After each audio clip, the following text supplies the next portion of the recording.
शेतकरी मित्रांनो नमस्कार। सर्वप्रथम आपल्या YouTube चॅनलमध्ये सगळ्यांचं स्वागत। आजचा व्हिडिओ देत असताना आपण टोमॅटो पिकामध्ये ज्या उन्हाळी टोमॅटोची लागवड ज्या ठिकाणी झाली, आज मे महिना त्या ठिकाणी चालू आहे। साधारणतः तुमचा 15 मार्च पासून ते एप्रिल आणि मे या 2 महिन्यामध्ये बरंचसं टेम्परेचर त्या ठिकाणी 40°C वरती तापमान त्या ठिकाणी बऱ्याच विभागात राहिलं आणि अशा टेम्परेचरमध्ये सुद्धा प्लॉटचं मॅनेजमेंट करून अतिशय चांगली सेटिंग आणि व्यवस्थित आज जर प्लॉट बघितला तर चांगल्या स्वरूपाचा प्लॉट त्या ठिकाणी आहे। यासाठी आलेलं शेड्यूल दिलेलं कामकाज याचा त्यांनी चांगला व्यवस्थित वापर केला आणि आज समाधानकारक प्लॉटमध्ये आल्यानंतर नक्कीच समाधान त्या ठिकाणी वाटतंय। अशाच पद्धतीचं कामकाज जे शेतकरी करतात त्यांच्या एवढ्या वातावरणामध्ये किंवा एवढ्या टेम्परेचरमध्ये जे शेतकरी काम करतात त्या शेतकऱ्यांसाठी नक्की वाह करणं सुद्धा गरजेचे आहे, कारण अशा टेम्परेचरमध्ये कामकाज करणं तितकं सोपं नाही आणि कुठेतरी 40च्या वरती आज सुद्धा टेम्परेचर या ठिकाणी आहे 42, 43, 44 पर्यंत या ठिकाणी टेम्परेचर असताना सुद्धा आज प्लॉट अतिशय सुंदर पद्धतीचा आहे। साईज त्या ठिकाणी चांगल्या पद्धतीची झालेली आहे, त्या फळाला वजन त्या ठिकाणी चांगलं आहे। सेटिंग जर बघितली तर सेटिंग सुद्धा अतिशय सुंदर पद्धतीची सेटिंग प्रत्येक ठिकाणी तुम्हाला दिसत असेल आणि ही जी सेटिंग आपण म्हणतो ही सेटिंग उन्हाळा टोमॅटोमध्ये त्या ठिकाणी दिसते। आज मे महिन्याची साधारणतः 9-10 तारीख त्या ठिकाणी आहे आणि जर बघितली सेटिंग तर अतिशय सुंदर पद्धतीची आहे। ॲव्हरेज काही झालं तर अतिशय सुंदर पद्धतीचं ॲव्हरेज त्या ठिकाणी मिळणार आहे।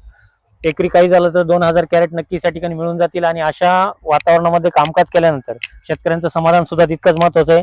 आता याच्यानंतर आपण ज्या आता इथून पुढे शेतकरी लागवडी करताय मग त्याच्यामध्ये मिरचीच्या लागवडी करत असतील, परंतु ज्या टोमॅटोच्या लागवडी होत आहेत याच्यामध्ये विशेषतः करून आपण कोणत्या व्हरायट्यांचं नियोजन केलं पाहिजे या संदर्भात आजच्या व्हिडिओमध्ये नक्की चर्चा असणार आहे। त्यापूर्वी दादा तुमचं नाव गाव आणि मोबाईल नंबर सांगा एकदा। माझे नाव पंडित वामनराव वडजे, राहणार आंबेवणी, तालुका दिंडोरी, जिल्हा नाशिक। मागील 2 ते 3 वर्षापासून आपण मार्गदर्शन घेतोय। सलग आपण तुमच्याकडे मी 2 वर्षाचं मार्गदर्शन घेतोय। पावसाळी टोमॅटो, उन्हाळी टोमॅटो असो, कारले असो, त्यानंतर आता उन्हाळी प्लॉट म्हणजे आम्ही पहिल्यांदा केलाय। बरोबर, म्हणजे मी याच्या आधी कधी उन्हाळी प्लॉट कधी केले नाही, पण हा पहिल्यांदा केलाय मी आणि त्याचा पहिला केलं त्यामुळे चांगला झालाय, काही अडचण नाही भाऊ। असं टेम्परेचर एवढं टेम्परेचर मेंटेन करून सगळ्या गोष्टी करून लिक्विडचं मॅनेजमेंट करून सगळ्या गोष्टी करून या स्टेजला प्लॉट आणलेला आहे। ओके, आज प्लॉटची म्हणजे सुरुवातच होते, सुरुवात झाली म्हणजे आज पहिला तोडा म्हणजे सुरुवात केली। ओके, तर शेतकरी मित्रांनो लक्षात घ्या, हेच कामकाज अशाच पद्धतीचे प्लॉट आज उन्हाळ्यामध्ये आहेत आणि अशाच पद्धतीचे प्लॉट तुमच्या पावसाळी व्हरायट्यांमध्ये सुद्धा असायला पाहिजे। चांगलं ॲव्हरेज त्या ठिकाणी मिळालं पाहिजे, कारण पावसाळ्यामध्ये सुद्धा बऱ्याचशा अडचणी त्या ठिकाणी येतात। मग त्याच्यामध्ये तुमचा ओला करपा असेल, फुल सेटिंगचा प्रॉब्लेम असेल, करप्याचा प्रादुर्भाव असेल, तिरंगा होण्याचे प्रमाण असेल, या सर्व याच्यावरती नियोजन करण्यासाठी आपल्याला व्हरायटीचं जे आपण सिलेक्शन म्हणतो ते सुद्धा अतिशय महत्त्वाचं आहे। त्याच्यामध्ये आपण 2 व्हरायट्यांवरती भर देणं गरजेचं आहे, लक्षात घ्या। त्याच्यामध्ये तुम्हाला सिंजेंटाची 108 ही व्हरायटी सुद्धा आपल्याला सुरुवातीच्या लागवडीमध्ये चांगल्या पद्धतीने चालेल। त्याचबरोबर आर्यमान व्हरायटीची सुद्धा आपण विशेषतः लागवड केली पाहिजे। या 2 व्हरायटी जर व्यवस्थित पद्धतीने केल्या तर अडचण त्या ठिकाणी येत नाही। त्याचबरोबर 2048 व्हरायटीची सुद्धा बरेच शेतकरी लागवडी करतात। 2048ची लागवड ज्याही ठिकाणी ज्या क्षेत्रांमध्ये सक्सेस झाल्या आतापर्यंत त्या शेतकऱ्यांनी त्याला पसंती दिलेली आणि नक्कीच त्या ठिकाणी त्याचा चांगला नियोजन करता येईल। परंतु मुख्यत्वे करून आपण आर्यमान किंवा 108 याच व्हरायट्यांची लागवड त्या ठिकाणी करा, चांगलं नियोजन करता येईल। आता त्याचबरोबर आपण विशेष काळजी कोणती घेतली पाहिजे हे सुद्धा तितकंच महत्त्वाचं आहे, कारण तुमचा मे महिना आणि मे महिन्याचं टेम्परेचर त्याचबरोबर जूनची जी आपण पावसाळ्याची सुरुवात असते अशा वेळेस आपल्याकडे क्रॅकिंगचा प्रादुर्भाव सुद्धा त्या ठिकाणी वाढतो। मग अशा वेळेस आपण नियोजन करणं, त्या ठिकाणी फ्लडचं पाणी आपण जे देतो त्यासोबतच आपण ड्रिपच्या माध्यमातून कॅल्शियमचा योग्य वापर करणं हे सुद्धा आपल्याला तितकंच गरजेचं असेल। आता बऱ्याच दिवसापासून आपण टोमॅटोमध्ये व्हिडिओ त्या ठिकाणी दिलेला नव्हता, बऱ्याच शेतकऱ्यांनी प्लॉट रजिस्टर केलेले। आज काही झालं तर चांदोड तालुक्यामध्ये कालच्या पहिल्याच आठवड्यामध्ये 100च्या वरती प्लॉट त्या ठिकाणी रजिस्टर झालेले। मग आता हे प्लॉट रजिस्टर करत असताना आपल्याला प्रत्येक शेतकऱ्यांनी काळजी घेत चला की आपण प्लॉट रजिस्टर करतोय, परंतु त्याचा बेसल डोस त्याचबरोबर खताचं व्यवस्थापन, बरेच शेतकरी कोंबड खताचा वापर करतात, शेणखताचा त्या ठिकाणी वापर करतात, परंतु ज्या ठिकाणी शेणखत वापरत असाल त्या ठिकाणी आपण नक्कीच चांगल्या प्रतीचं कुजलेलं शेणखत आपल्याला त्या ठिकाणी असायला हवं।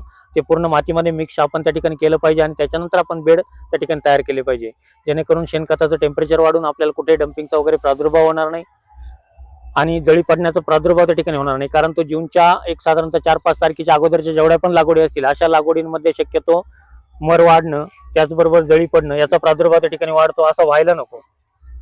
त्यासाठी आपण त्याचं नियोजन करणं गरजेचं आहे। आता हे नियोजन करण्यापूर्वी मी जे तुम्हाला सांगितलं की खत टाकत असताना आपण त्याची काळजी घ्या।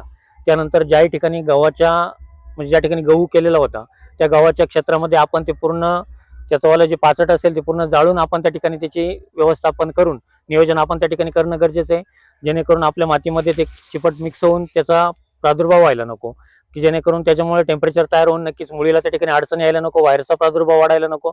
त्यामुळे आपल्याला मशागत करणं हे सर्व नियोजन आपण आपल्या जमिनीनुसार करणं गरजेचं राहील. व्यवस्थित पद्धतीची आपण मशागत करून त्यानंतर आपण त्याची लागवड करणं, याच्यासाठी अंतर आपण कसं ठेवलं पाहिजे हे सुद्धा तितकंच महत्वाचं आहे. मग आपण हे जमिनी वाईज आपल्याला करणं गरजेचं आहे. लक्षात घ्या, ज्या ठिकाणी हलकी मुरमाड स्वरूपाची जमीन असेल अशा ठिकाणी आपण 4.5 फुटाचा अंतराचा बेड आपण तयार करणं गरजेचं आहे. त्याच्यामध्ये आपण सिंगल लागवड आपल्याला साधारणतः 1.5 फुटावरती आपल्याला त्या ठिकाणी लागवड त्या ठिकाणी करायची. आणि ज्या ठिकाणी तुमची हेवी सॉइल असेल, चांगली काळी जमीन असेल, ज्या ठिकाणी रूट जास्त प्रमाणात डेव्हलप होते अशा ठिकाणी आपल्याला साधारणतः 5x2च्या पद्धतीत आपण लागवड करणं त्या ठिकाणी गरजेची असेल. जर अशा पद्धतीने लागवड केली तर नक्कीच आपल्याला कुठलीही अडचण येणार नाही. त्याचबरोबर रोपांचं सिलेक्शन करत असताना आपण चांगल्या दर्जाच्या नर्सरीमध्ये आपल्याला रोपांचं सिलेक्शन करा. चांगल्या क्वालिटीचे रोप आपल्याला असायला हवे, त्याचं स्टंप त्या ठिकाणी चांगला असणं गरजेचं आहे. जर अशा पद्धतीचं नियोजन असेल तर नक्कीच आपल्याला कुठेही पावसाळ्यामध्ये अडचण येणार नाही. आज जेही शेतकरी प्लॉट रजिस्टर करताय अशा शेतकऱ्यांसाठी सुद्धा एक महत्त्वाची सूचना असेल की प्लॉट रजिस्टर करत असताना आपल्याला मी तुम्हाला सांगितलंय व्हरायटीचं सिलेक्शन, त्याचबरोबर जमिनी वाईज तुम्हाला त्याची मशागत, जमिनी वाईज तुमचं लागवडीचं अंतर आणि त्यानंतर आलेला बेसल डोस तो तुम्हाला तुमच्या जमिनी वाईज त्या ठिकाणी आलेला असतो. तो बेसल डोस आपल्याला टाकून घेणं गरजेचं आहे. आणि हेच नियोजन करत असताना आपल्याला सर्वात महत्त्वाचं की रोप आपल्याला चांगल्या दर्जाचं त्या ठिकाणी घ्यायचं आहे. कुठेही आपल्याला कोवळ्या स्वरूपाचं रोप त्या ठिकाणी घ्यायचं नाहीये. साधारणतः 25 ते 30 दिवसाचं रोप आपल्याला सुरुवातीच्या उन्हाळा लागवडींमध्ये त्याची वयोमर्यादा असणं गरजेची आहे. आणि ज्यावेळेस आपला पावसाळी लागवड म्हणजे तुमची पाऊस पडल्यानंतरची लागवड असेल त्या ठिकाणी आपल्याला 20 दिवसाच्या पुढे ते 25 दिवसापर्यंत अशा वयोमर्यादेचं रोप आपल्याला त्या ठिकाणी असायला हवं. त्यासाठी आपण चांगल्या नर्सरीचं आपण सिलेक्शन करणं गरजेचं आहे आणि व्यवस्थित त्याचं व्यवस्थापन करून आपल्याला कामकाज करणं गरजेचं आहे. आता हे पण लक्षात घ्या की लागवड करतोय, परंतु लागवड करण्या अगोदर आपण बेसल डोस दिला. बेसल डोस दिल्याच्या नंतर आपल्याला जमिनीमध्ये बऱ्याचदा किड्यांचा प्रादुर्भाव त्या ठिकाणी वाढतो. पाणी दिल्यानंतर ते किडा आपल्याला वरती येतं आणि बऱ्याच ठिकाणी झाडं खाण्याचं प्रमाण त्या ठिकाणी वाढतं. मग अशा वेळेस आपल्याला लागवडीच्या अगोदर ड्रिपच्या माध्यमातून मिलीक्रॉस आपल्याला एकरी 1 लिटर, त्यासोबत क्लोरो 500 मिली असं आपल्याला एक ड्रिपचं ऍप्लिकेशन देऊन घ्यायचंय, जेणेकरून जमिनीत असणारी किडा असेल, तुमचं नागाळी नाही पण तो गोगलगाईचा प्रादुर्भाव असेल, हे आपल्याला त्या ठिकाणी कमी होईल आणि आपल्याला त्याच्यापासून बचाव चांगला करता येईल. यानंतरच्या व्हिडिओमध्ये नक्कीच आपण लागवड केल्यानंतर आपण कसं व्यवस्थापन करू शकतो, त्याच्या आळवण्या, त्याच्या ड्रिंचिंगा, त्याचबरोबर फवारणी व्यवस्थापन हे आपण कसं केलं पाहिजे हे नक्कीच येत्या 2 ते 3 दिवसामध्ये किंवा 4-5 दिवसामध्ये लागवडीच्या झालेल्या प्लॉटमध्ये आपण त्या ठिकाणी देण्याचा आपण नक्कीच प्रयत्न करू. आता याच्यानंतर मिरचीच्या लागवडी सुद्धा बरेच शेतकरी करतात. इतर भाजीपालामध्ये तुमचा दुधी भोपळा असेल, कारले असतील, गिलके असतील, बऱ्याच वेलवर्गीय पिकं असतील, अशा बऱ्याच प्लॉटांच्या बुकिंगा त्या ठिकाणी शेतकरी करताय. नक्कीच आवर्जून आपण प्रत्येकाने अनुभव घेऊन आपण जर कामकाज केलं तर शक्यतो कुठेही कोणालाच अडचण येत नाही. आणि प्लॉट रजिस्टर करत असताना शक्यतो काळजी घ्या, आलेल्या शेड्यूलचा फॉलो व्यवस्थित घेत चला. तुम्हाला ऑफिसचे क्रमांक प्लॉट रजिस्टरसाठी सांगतो: 98 34 25 22 14 91 68 000 501 502 503 504 509 या कुठल्याही क्रमांकावरती संपर्क करून आपण आपले प्लॉट रजिस्टर करू शकता.